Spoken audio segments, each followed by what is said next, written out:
Hi, I'm Ted Wolfe, presented by Guidewise. Welcome to the Implementors podcast, where we connect you to the stories and insights of people who have mastered implementation. Why? Because ideas are easy, but implementation is hard. Join us as we uncover the secrets of successful implementation so you can conquer your implementation struggles. Welcome to the Implementors podcast presented by Guidewise, where we focus on the topic of implementation because ideas are easy, but implementation is hard. Today, my guest is Kory Kogon, a leading expert in productivity and leadership from the FranklinCovey organization. Today, we'll explore how to master time, energy, and priorities to drive both personal and team success. Welcome, Kory. Oh, thanks for having me. It's great to be here. Kory, I understand that you invested an awful lot of time and resources in bringing the 7 habits into the modern world, we'll say. In particular, the course and the workshop has been updated. Could you update us on that? I can, and I imagine many of you listeners are like, wait a minute, the 7 habits? That old thing? That was a million years ago. What are you kidding? And we're not kidding. Stephen, put the 7 habits together almost 40 years ago. And it sold like 40 million books, and over 100 million people have been through our workshops over time. And so really important for us to continue to update our work. And Stephen's work around the 7 habits is principle-based. And packaged in a way that's accessible and doable for people. So what we like to say, and Stephen would say, is he developed it as principle-centered and timeless. And so we take timeless and make it timely. So every few years, we invest a few $1 million into redoing or upgrading the course so that it has contemporary video support, contemporary scenarios, fresh branding, all in the name of making it relatable and highly valuable to all generations, whether you're in the workforce or not. So the course and the workshop itself is now live, I'll say, being used, implemented, and it is in the field. What kind of reaction? What kind of reaction are you getting from that? We're getting a really great reaction to it. The work that was done behind the scenes, getting feedback, doing all the things, to make us highly effective with it, getting feedback from our clients, from people outside of that, a lot of testing. It took a couple of years for us to do the release. But people are really excited about it. And particularly people who, we have a large client base. Obviously, we're large, one of the largest companies in the, leadership companies in the world. So it's been out there with a lot of people, but more importantly for us, like many companies, is it's attracting new people, young, middle-aged, old, as well, where they really see the value, particularly in these times of turbulence, where it really can be helpful to themselves in their lives and in the workplace, particularly if they're leaders or emerging leaders for the future. So the principles are timely and timeless. So there are 7 of them. We look at today's world versus 40 years ago, and it's changed an awful lot. How has that affected the instruction and the reception of what people are looking at in the world today and the 7 habits? Are they having problems with any particular one today versus anything that may have been years ago in your experience? I'll answer that a slightly different way. Stephen, would say, Stephen passed away in 2012, but he would say that the more turbulent and crazy the world gets, the more important the habits are. And he didn't mean that because it's Stephen Covey's 7 habits. He said that because the other thing he would say is there's nothing new in what he put together. He would say it's how he packaged them in a way that was doable and accessible based on timeless principles. So I don't think there's anyone that's harder, but I think they're more important because things like habit 1, being proactive, not reactive, thinking about my own, am I self-aware? Am I aware of the fact that I am reactive? I'm just reactive to everything that's happening out in the world, and I'm victimized by it, or I'm seen as I'm complaining about. Wait a minute, if I just let the 7 habits help me become more self-aware. And I work in what we call my circle of influence. This is mental gymnastics. It's like I'm stuck in my circle of concern, worrying about what's happening at the office, what's happening with the country, what's happening with all of this stuff. And I'm laying awake at night. How do I reframe that so that I get some relief and I go, wait a minute, I can be better at this. I can't do anything about certain things, like they are, cutting the budget at the office. But here's what I can do while that's happening to be able to move forward. So, that to me right now in the world that we're in is critical. I've had to practice that myself even more because things are so crazy. It's like I got to sleep better at night. And I realize there's just nothing I can do about some things. So what can I do to be able to move forward? So that one to me is key to even provide hope. And again, working with companies over the years, you talk about implementation, a lot of times, and I can't go into specifics, but even some agencies and all of that, where things were changing and we just had to stop and have people and team members just get their arms around this to be able to cope. So today there is an awful lot of change, and the pace of change seems to be faster than what people can adapt to in many organizations. Being proactive, how would somebody apply it? Because it seems like there's a fire every day that has to be put out, urgent versus important. Well, so there's a couple of things there. So if I'm self-aware, I am proactive, and I know I need to think differently, behave differently to get a different result. It continues. I'm self-aware of that. So and being overwhelmed, you said a subject matter expert. I like to call myself a laboratory rat around leadership and productivity because I have to practice these things every day as well. If we're self-aware, and then we are habit 2, beginning with the end in mind. So anything I do, any project, anything I'm doing, I have an end in mind. I have goals. I'm clear on where I'm going instead of just waiting for the world to come at me. That is a step in the right direction of starting to quell the overwhelm, but then really adhering to first things first. Okay, if I know I'm proactive, I know where I'm going, and I have a million things coming in at me, what are my systems around really discerning what's most important, less important, not important, and what kind of process can I put in place that I'm really scheduling those things that are more important in my calendar and really focusing, which is the principle behind it, on making sure I get those things done and learning to say no a little bit more to some of the stuff that might not be more important. I'll just give you an example. A lot of people will go through their email and it's like, let me just get through my email. And, if I just get through these 20, 30, 40, or 100 emails, then I'll get to my other stuff. Well, you should re-examine that because email it's never going to stop, but it's easy to do when it's reactive, right? I feel better by just doing my email. And it's like, wait a minute, hold on. Those emails, some of them can wait till later.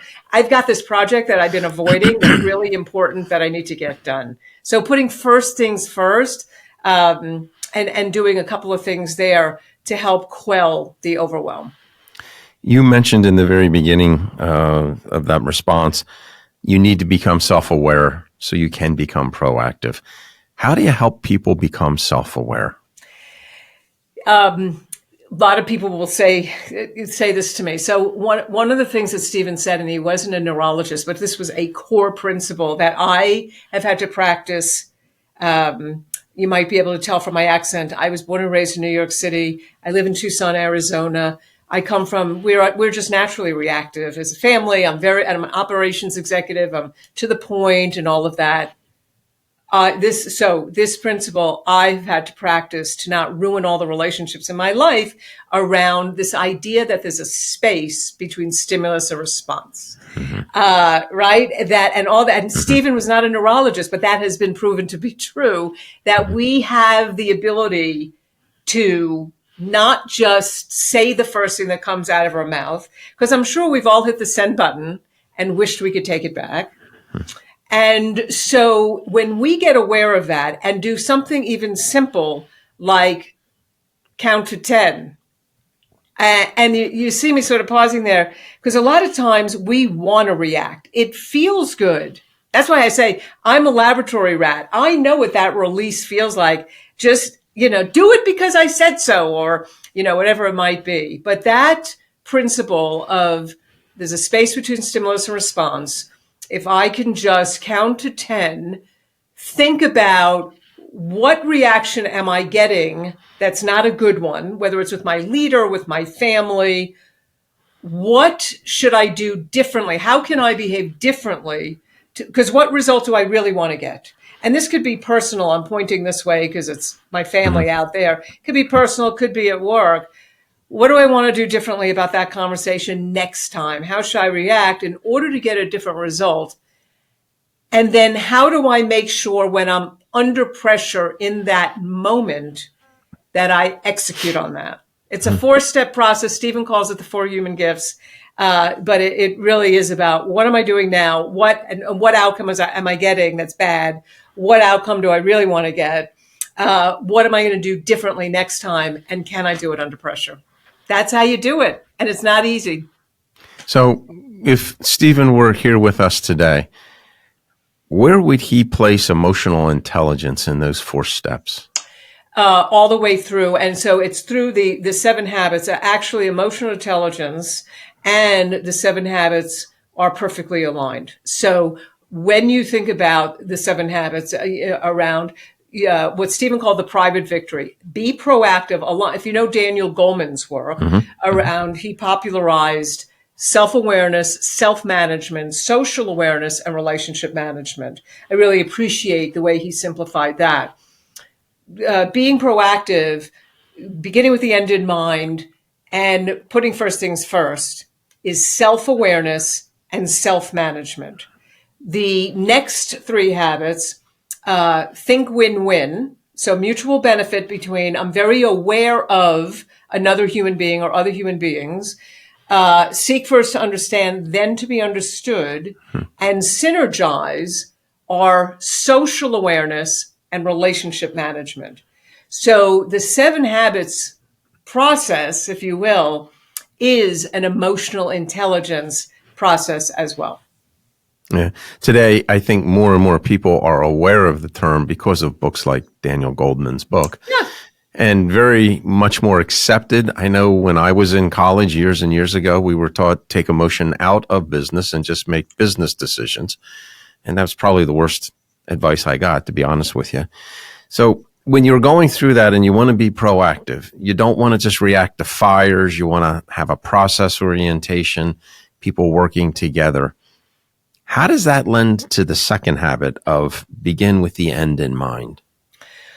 Well, that's what I'm saying. When somebody becomes proactive and is not just waiting for not just waiting for all those emails to come in, and waiting for the world, like, hey, it's crazy out there. Whatever the company says, it's all their fault or whatever. Begin with the end in mind is really about, am I doing that? Every project, every meeting, am I setting goals for myself?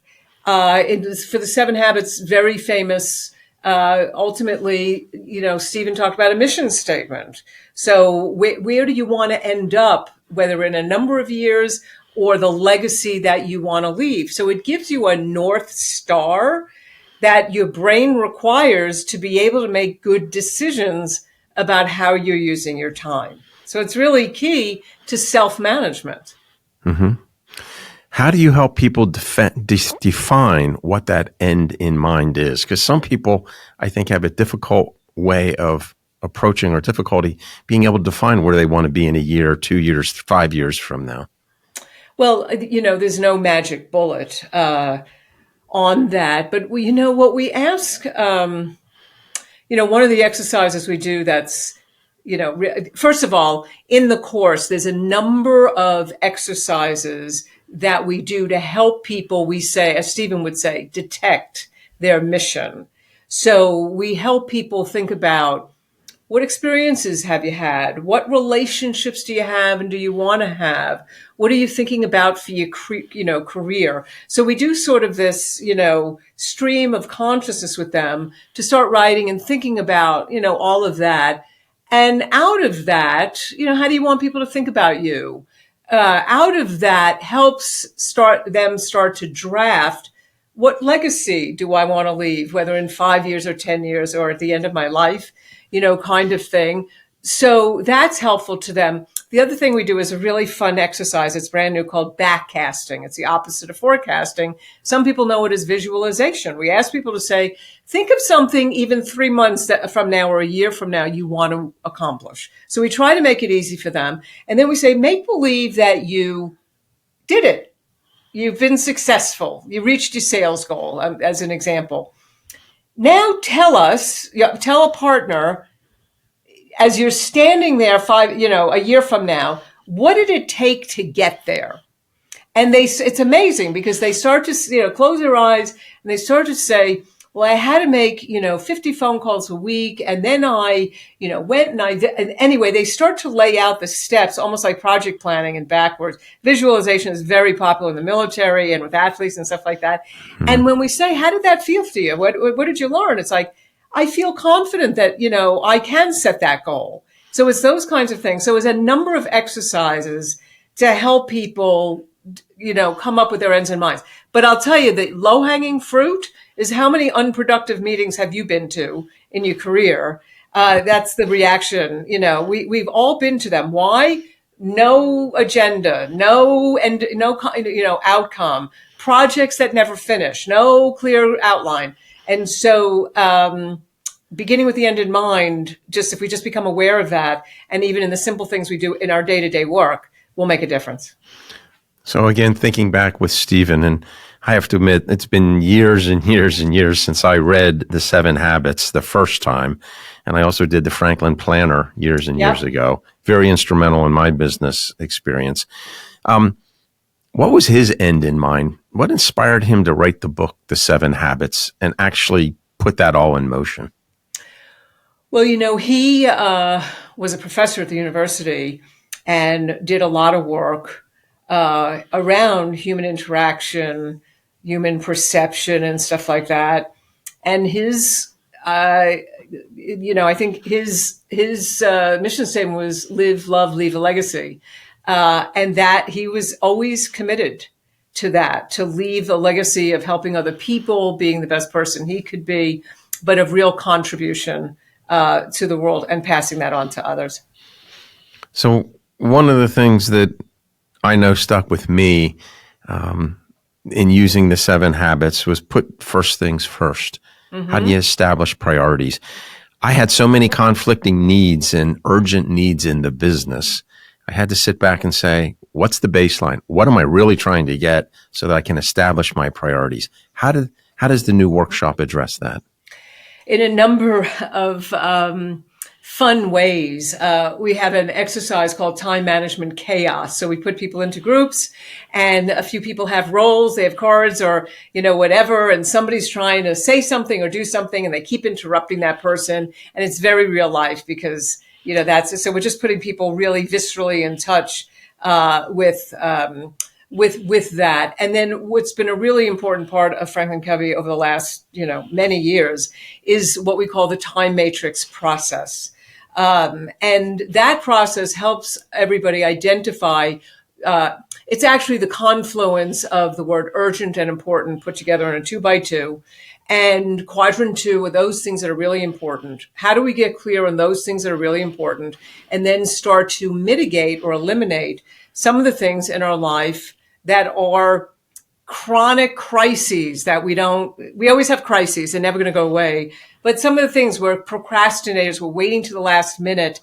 It's taking our time. Well, quadrant 3, urgent, not important. We call it the quadrant of distraction. We're accommodators for other people. We are answering those emails all day long and not getting down to real work. And quadrant 4, not urgent, not important. We're just so burned out from the urgencies. We go there and excessively play games or, whatever it is, excessive being the main word there. So we do the work with that. That's a major process. And I know a lot of you listeners are probably saying, oh, I know that. I remember that from the 7 Habits. And I say, great, you can know it. Are you doing it? So Can you implement are it? you behaving it and making it a system? Because once you do, you will get really clear. Here's the important things personally and professionally. And I cannot, even though there's other people imposing stuff on me, forget about that. As we say in New York for the moment, there are always things that we can find. I'm procrastinating. I feel like I do my best work under pressure, which is not true. Like I said, I'm helping everybody else to the point where they're addicted to me. And it's not, I got to get out of that, hamster wheel, those kinds of things. So you're able to reclaim time, attention, and energy by using and getting really good at thinking through the lens of the time matrix. So that's a major piece of the work. Okay, so let's take a look at quadrant 2 if we can. What's important but not necessarily urgent, if I understand correctly. Everybody has some history with the business. They remember the business in their own narrative. I helped create this software. I implemented this new system. We did all these great things.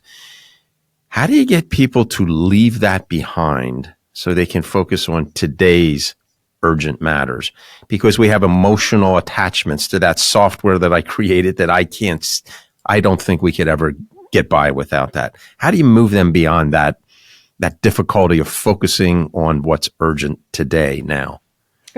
Well, that's a really interesting question. I mean, that goes to some of the some change management, kinds of things. So I'd have to do a little bit of a plug-in there, to help with that, because that is an emotional piece there that goes through the natural patterns of change. Stephen, even in the 7 Habits, would call them break widths to get to breakthroughs kind of thing. And how do you consciously break width when somebody says, well, we used to do it that way? And the other thing is, when we look at the patterns of change, we know there's a consistent pattern there of where we're moving out of status quo.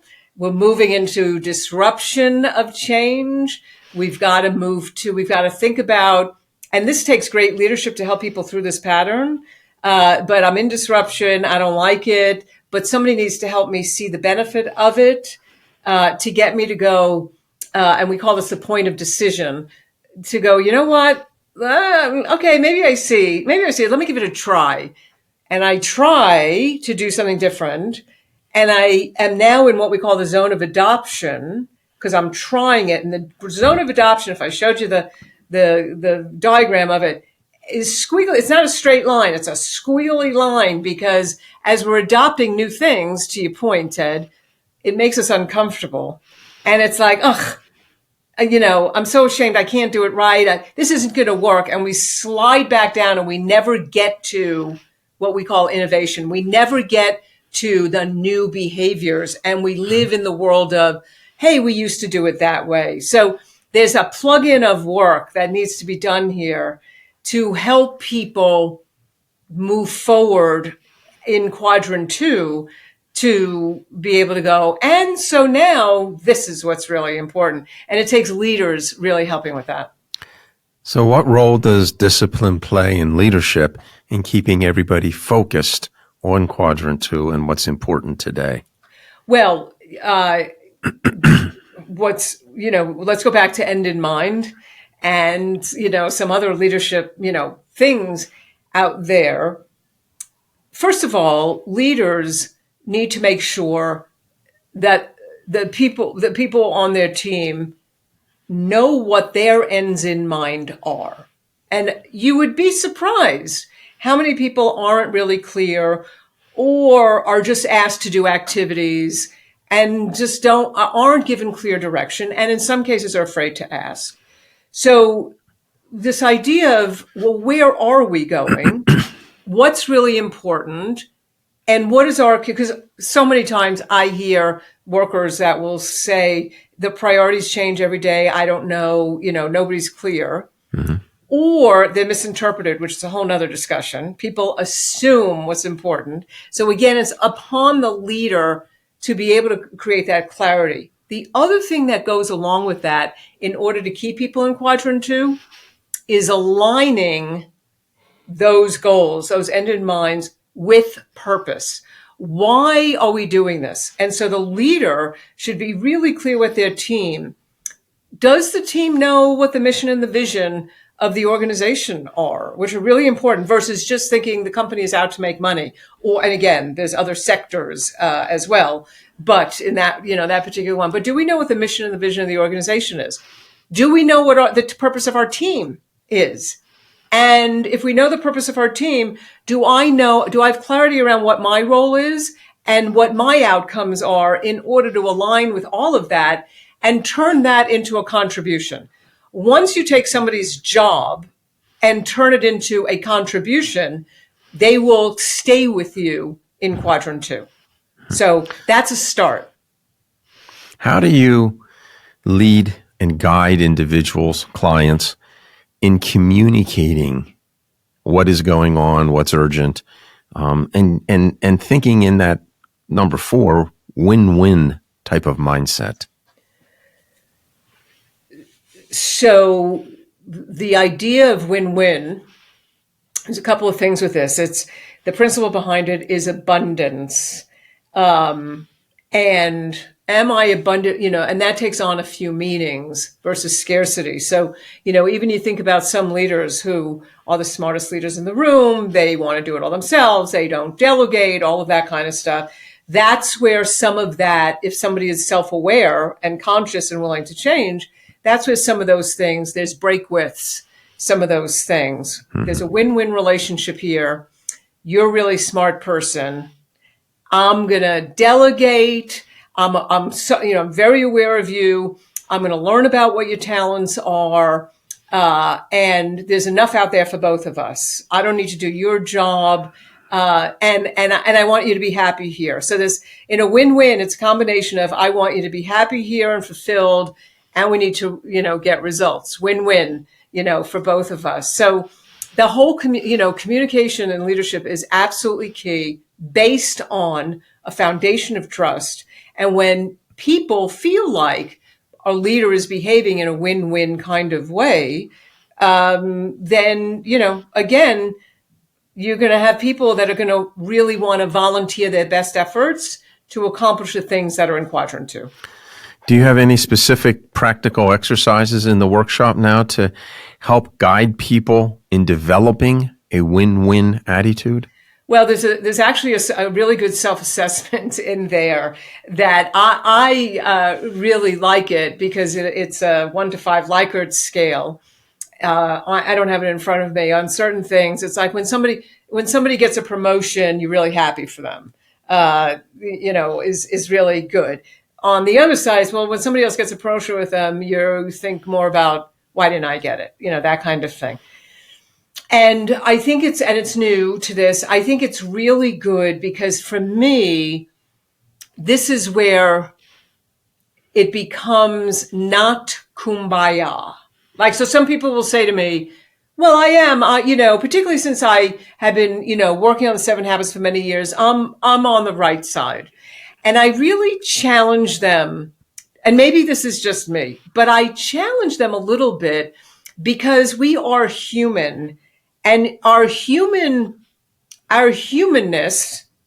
Somebody said yesterday, our goal in the workplace today is to make humans feel more human because of AI. But we are human, and so our humanness. When I say the principle is abundance, we tend to lean towards scarcity, because that's the way our brain is wired. So if you think about at the beginning of the pandemic, what did we all do? We went and bought toilet paper, right? And so why? Because of survival. So we're wired to hoard. and be competitive. And so with this assessment, when somebody says, well, I'm all the way to the right, I do those, I'm really abundant, I just challenge them to say, yes. And is there a little part of you that when somebody gets the promotion, you do say, oh, why did that person and not me? And catch it. Remember, space between stimulus and response, and go, you know what, Kory, knock it off. Be really be abundant. Be really happy for that person. So I think that exercise makes this viscerally real for people to be able to implement reality, not a nice to have. So there's also a very good video called Fisherwin. So we made up the company where it brings this to life. It brings a manager who is a little jealous about this other woman who might get the promotion. And I won't tell you the whole video, but it's really fun. And he rethinks how he's approaching things, and she's in trouble with a particular product, and he can let her hang, and he doesn't. And he really talks to himself, and they, end up in a win-win. But that's really real life. So really practical application in win-win. Can you share any examples that you've seen or you might be able to talk about where that win-win attitude resolved a conflict or improved collaboration? I can't name names, but I'll tell you a lot of this work has been done with unions and management. If you want, that kind of example is how do we do that? I'll give you another really great example. Years ago in my previous company, the CEO knew Stephen, and it was a franchise organization.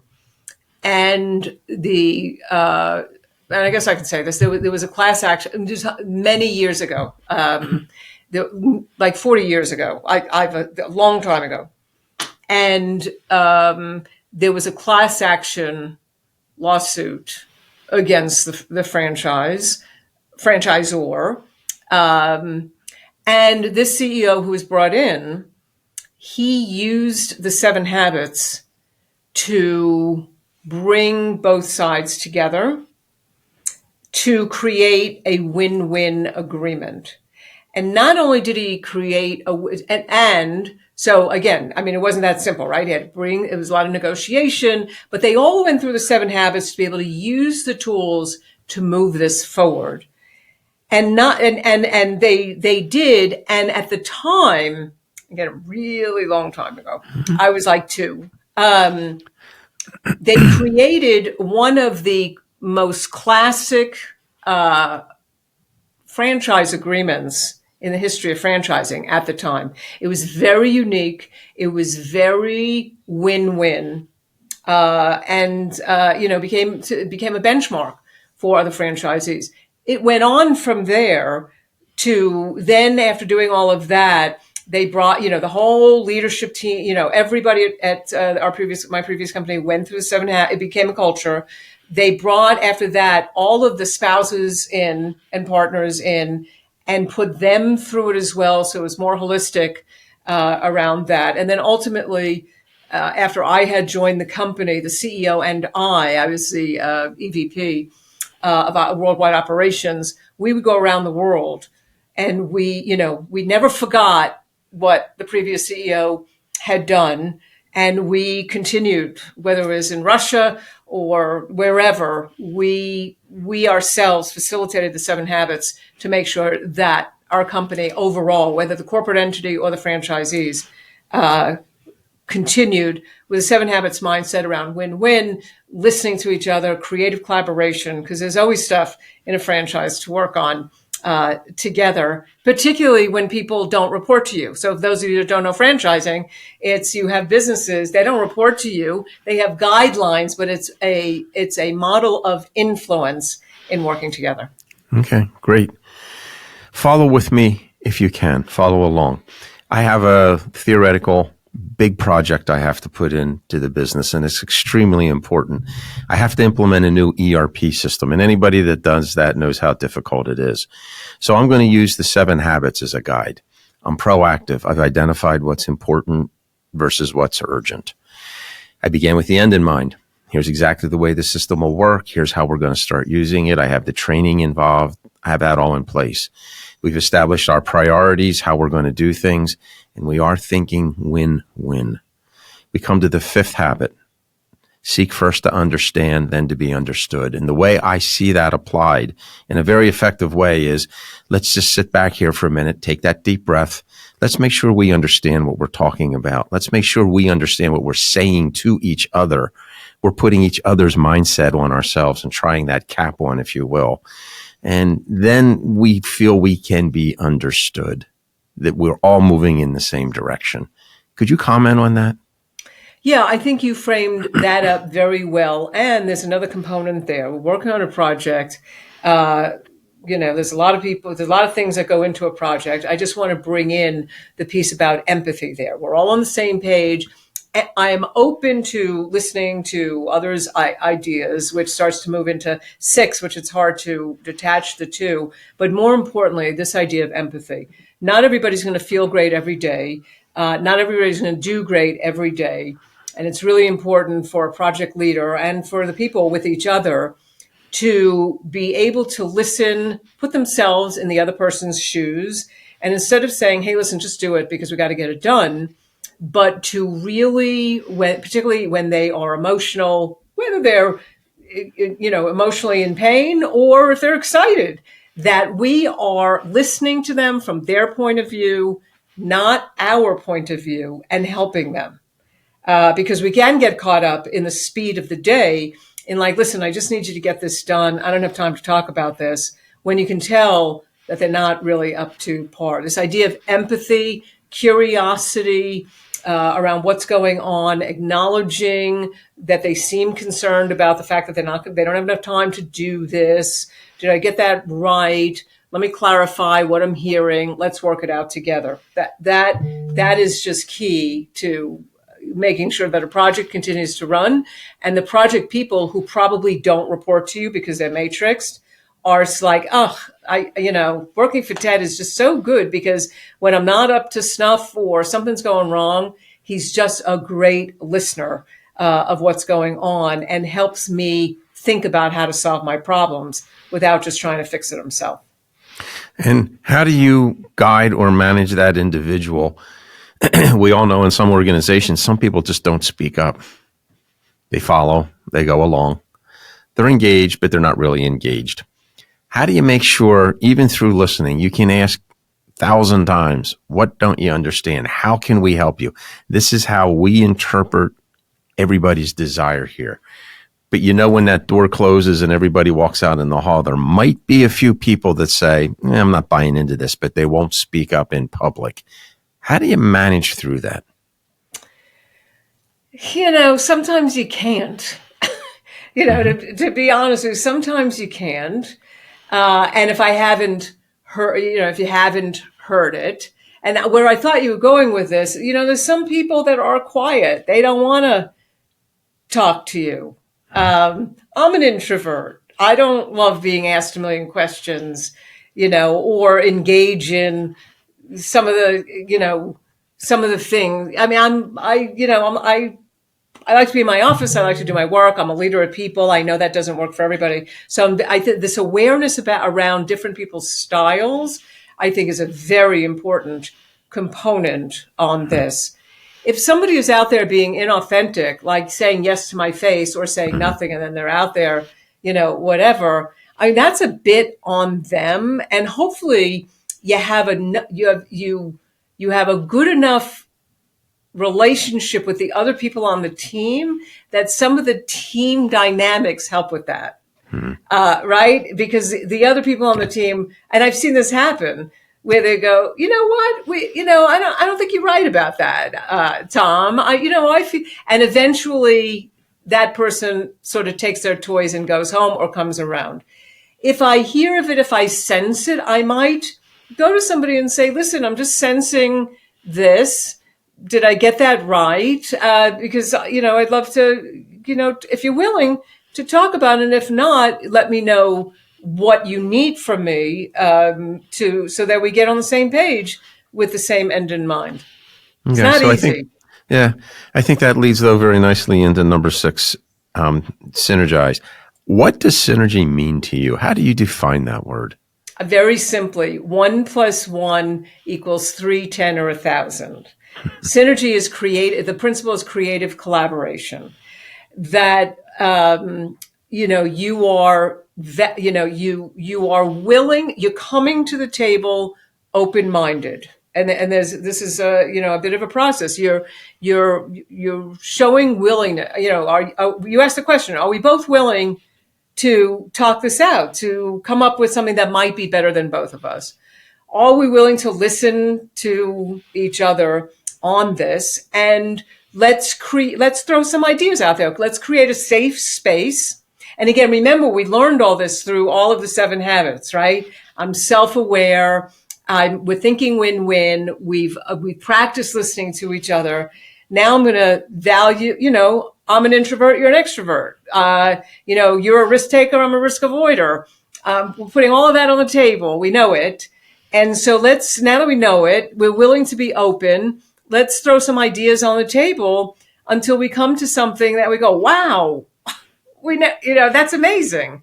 And that's what synergy is all about. That's why I say 1 + 1 = 3, 10, 1,000, because it's the work to get to. It's not just my idea. It's not just your idea.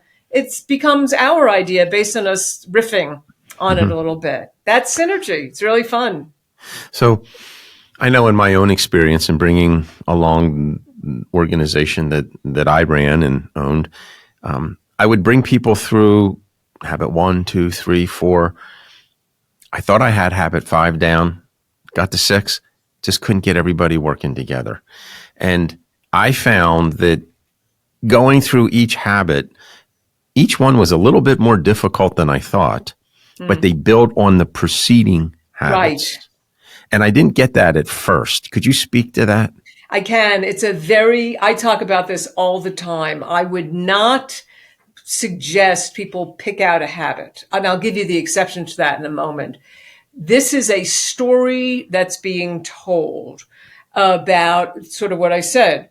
It starts with, am I self-aware, proactive? I get the space between stimulus and response, and I get the circle of influence, circle of concern. I'm not going to victimize. I'm not going to get stuck in things I can't do anything about. I'm going to be proactive and do things that I can do something about.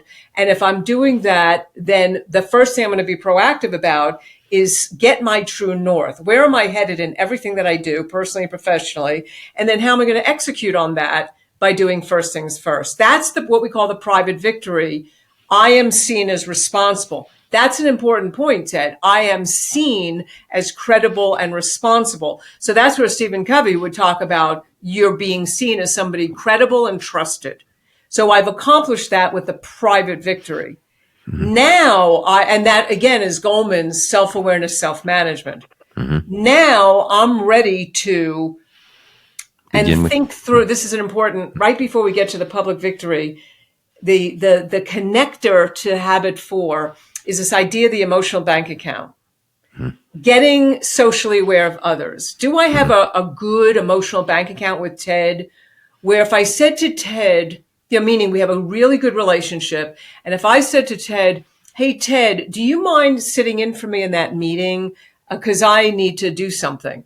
You could go one of two ways. If we have a high emotional bank account, you're going to go, oh, hey, Kory, no problem. Because I wouldn't ask unless I really needed it. If we have a low bank account, you're thinking, ugh, there she's going to the golf course again. She's not pulling her weight. So this metaphor of with everybody in my life, and this might be where you lost it with your teams too. Am I contributing to make sure I have a high emotional bank account, or am I making too many withdrawals? And really conscious, even here, I point here, my house is, the rest of the house is here. Even at home, I have to be very conscious. Am I making enough deposits? Because the withdrawal is not, we don't want to end up on the couch. So with that piece in mind, now we can say, okay, am I thinking win-win? Am I being abundant with others and really conscious of this relationship? And if I am, I'm going to want to listen to others. But you can't listen without thinking win-win, and you can't listen well with somebody who doesn't trust you. So win-win leads to, okay, now I know how to listen and listen from their point of view. Because imagine, Ted, if you try to synergize, let's put ideas on the table, but you have not worked on, I need to learn how to listen from their point of view, not just my own. No way can you synergize. So that's the story to get to. There's no way to get to 6 well without the first 5. And I don't want to forget 7, because what I just described is incredibly hard work. Stevens, sharpen the saw. You have got to take care of yourself, because it's mental gymnastics. It takes everything you've got, mind, body, heart, spirit, to have the reserves to be able to do that stuff well. One exception.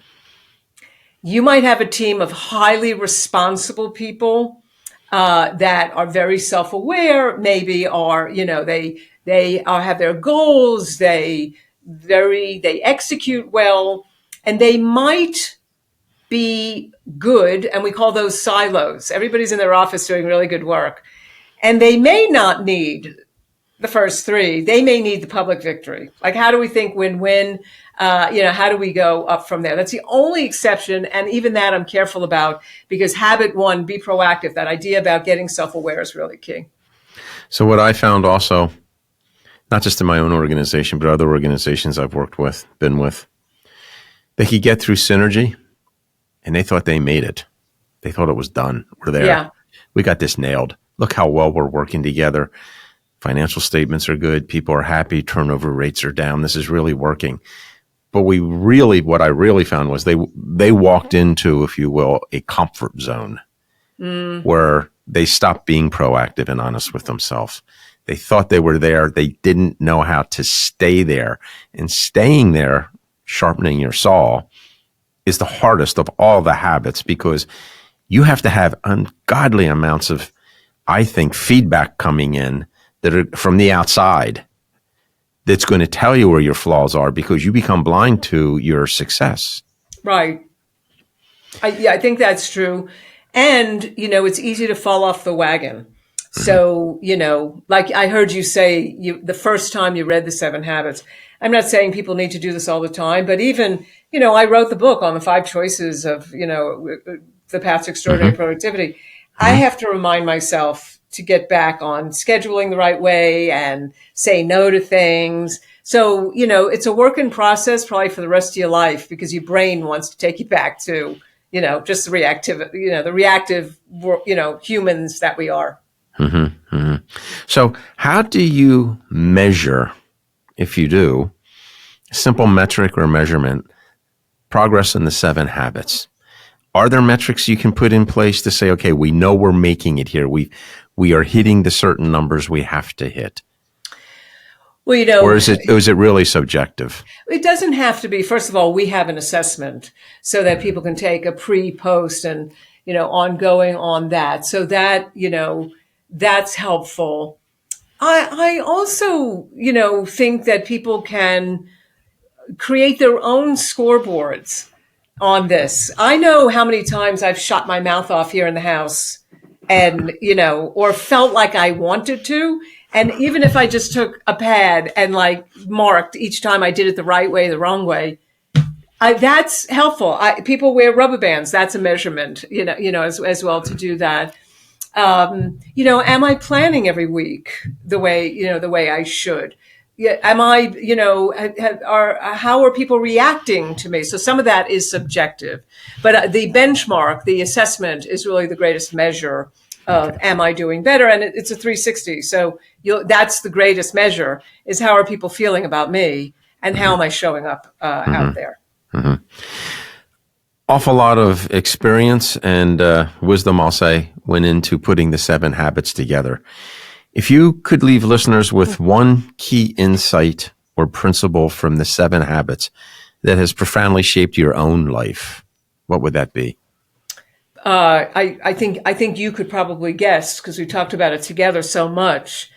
I have had to work at counting to 10, being proactive, meaning no, I'm a go-getter. So I mostly work in my circle of influence, meaning I don't get stuck a lot on things I can't do anything about, but I could be a worrier. So I have to talk myself out of that.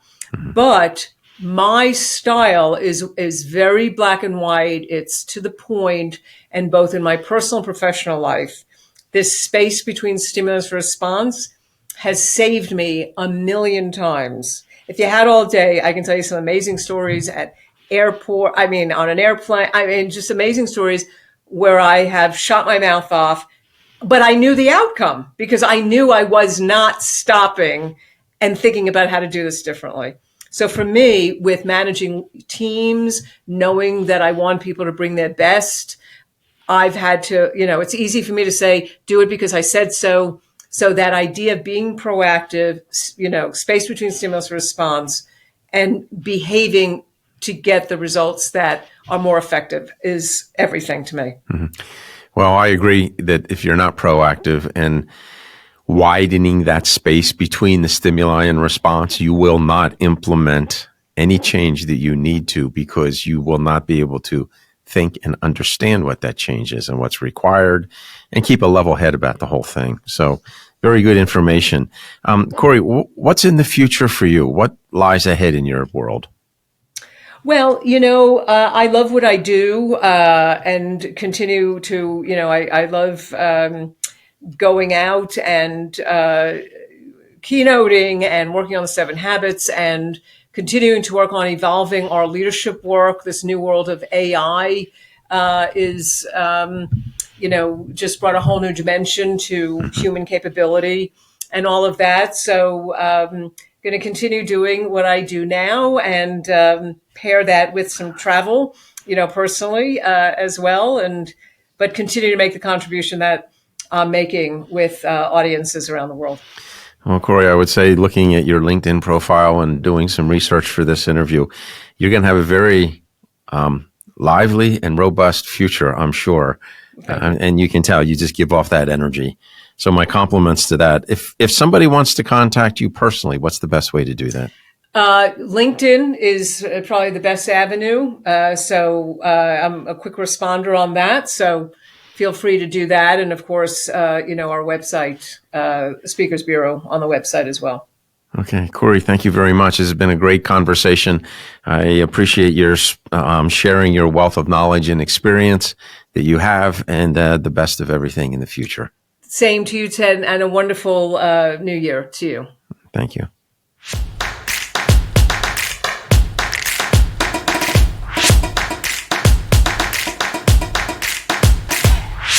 Hi, Ted Wolf here. I want to thank you for joining us for this Implementors video.